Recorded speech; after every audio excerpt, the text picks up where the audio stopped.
দুনিয়া বহু বাদশাকে ছোট বানায় ফেলছে, দুনিয়া বহু ফকিরকে বাদশা বানায় ফেলছে, দুনিয়া বহু সুন্দরীকে কবরে লাথি দিয়ে ফেলায় দিছে। এক বুজুর্গ বলছিল এক যুবককে, যুবক অহংকার করো কেন? যুবক বলছে, আমারে চেনেন আপনি? বলছে, হ্যাঁ চিনি। আউয়ালুকা নুতফাতুন কাদিরা, তুমি হইলা প্রথম ছিলা নাপাক দুর্গন্ধ, একবারে দুর্গন্ধময় একটা বীর্যের ফোঁটা, এত দুর্গন্ধ যেই দুর্গন্ধের কারণে তোমার মা বাপ দুইজনকে গোসল করতে হয়েছে।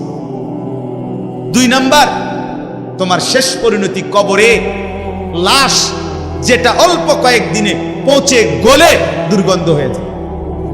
3 নাম্বার, তুমি যে এখন হাঁটাচলা করতেছ, তোমার পেটে যদি ছিদ্র করে, ফুঁক পারে, ছিদ্র করে বের হবে দুর্গন্ধময় কতগুলো পায়খানা।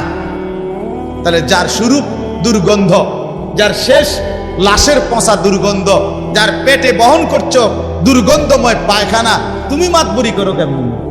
এই জন্য অহংকার না করি যুবক। একজন ছেলে হলেও বুঝো, 2 জন হলে 2 জন বুঝো ভাই।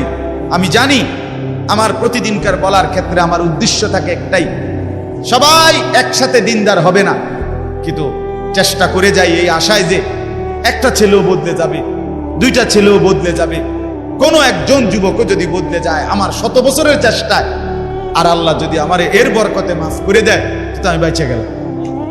তো আল্লাহ তাআলা আমাদেরকে বলছেন, বান্দা ইয়া আইয়ুহাল্লাযীনা আমানু, হে ঈমানওয়ালা, মানে ঈমান তোমার পছন্দের বস্তু যেন হয়, ঈমান ঠিক থাকে। 2 নাম্বার, ইত্তাকুল্লাহ, আল্লাহকে ভয় করো, তাকওয়া অবলম্বন করো। মুমিনের জীবনের, আমাদের জীবনের মূল পুঁজি আল্লাহর ভয়, মূল সম্পদ।